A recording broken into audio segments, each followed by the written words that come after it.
కర్నూలు జిల్లా ఆదోని అరికెల్ మెడికల్ కళాశాల వద్ద ఎస్ఎఫ్ఐ ఆధ్వర్యంలో ఆందోళన నిర్వహించారు.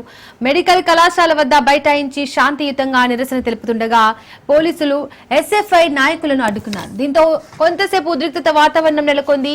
పోలీసులకు విద్యార్థులకు తోపులాట జరగడంతో స్వల్ప గాయాలయ్యాయి. పోలీసులు వెంటనే ఎస్ఎఫ్ఐ నాయకులను జీప్లో ఎక్కించుకుని స్టేషన్ కు తరలించారు. ప్రభుత్వం మెడికల్ కళాశాలను ప్రైవేటీకరణ చేయకుండా ఆపాలని డిమాండ్ చేశారు. లేని పక్షంలో ఆందోళన ఉధృతం చేస్తామని విద్యార్థులు హెచ్చరించారు.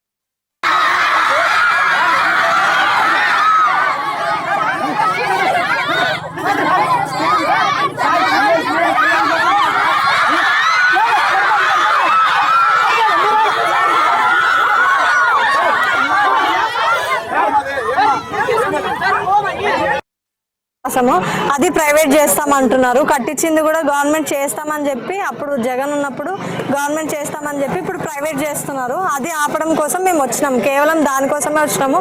అంతేగాని మేము ఎవరితోనూ గొడవ పడాలని అట్లా ఏమి అలాంటి ఉద్దేశం ఏం లేదు.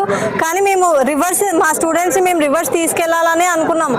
కానీ స్టూడెంట్స్ మీద చేయి చేసుకున్నారు, ఫొటోస్ తీసుకున్నారు. మిమ్మల్ని మీ ఫొటోస్ అంతా ఎఫ్ఐఆర్ చేసి ఫైల్ చేసి కేసు వేస్తాము అని అన్నారు.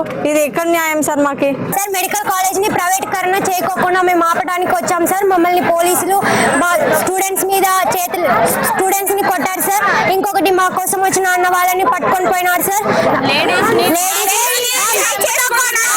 వాళ్ళని మిస్బిహేవ్ చేశారు సార్. మా మేడం వాళ్ళని తిట్టారు సార్. సార్ మమ్మల్ని రౌడీసా మీరు స్టూడెంట్సా అని అంటున్నారు సార్. వాళ్ళే రౌడీస్థానం చేస్తున్నారు సార్. పెడతామని చెప్పినారు. ప్రతి ఒక్కరిని ఫోటోస్ తీసుకున్నారు. టీచర్స్ వాళ్ళని కానీ సార్ వాళ్ళని కానీ స్టూడెంట్స్ తో సహా అందరినీ ఫోటోస్ తీసుకొని ఎఫ్ఐఆర్ ఫైల్ చేస్తాము, మీరు బయటకు రాలేరు అని కేసు పెడతాము అని చెప్పి అంటున్నారు. అందరినీ జైల్లో కూడా వేస్తామని చెప్పినారు సార్. అది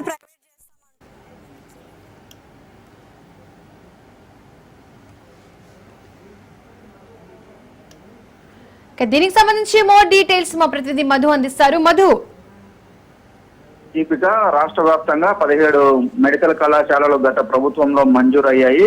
ఈ నేపథ్యంలోనే ఆదోని మెడికల్ కళాశాల కూడా ప్రారంభమైంది. అయితే ఈ కళాశాల పూర్తిగా నిర్మాణం సాగలేదు. ఈ నిర్మాణాన్ని ప్రస్తుత ప్రభుత్వం పీపీపీ విధానం ద్వారా దీన్ని తీసుకొస్తామని చెప్తా ఉంది. దీంతో విద్యార్థి సంఘం నాయకులు అక్కడ ధర్నా కూడా చేయడం కూడా జరిగింది. ఈ ధర్నాను పోలీసులు అడ్డుకున్నారు. పోలీసుల పైన కూడా విద్యార్థి సంఘం నాయకుల మధ్యన వాగ్వివాదం జరిగింది. ఈ వాగ్వివాదంలో పోలీసులు వారు తోసుకోవడంతో చిన్నపాటి గాయాలయ్యాయి. విద్యార్థి సంఘం నాయకులను అరెస్ట్ చేయడం కూడా జరిగింది. దీంతో ఒక్కసారిగా ఆదోని మెడికల్ కళాశాల వద్ద ఉద్రిక్తత వాతావరణం అయితే నెలకొనింది. ఏదైతే మా ప్రాంతంలో ఉన్న మా మెడికల్ కళాశాల ప్రభుత్వమే నిర్వహించాలి, ఇక్కడి ప్రాంతవాసులకు ఉచిత వైద్యం అందేందుకు ప్రభుత్వం నిర్వహిస్తేనే ఇది అందుతుంది. ఇక్కడ ప్రాంత మెడికల్ చదువుకోవాలనే కూడా మెడికల్ విద్య కోసం కూడా గవర్నమెంట్ నిర్వహిస్తేనే ఉచిత విద్య అందే అవకాశం ఉందని చెప్పేసి కూడా అక్కడ విద్యార్థి సంఘం నాయకులు కూడా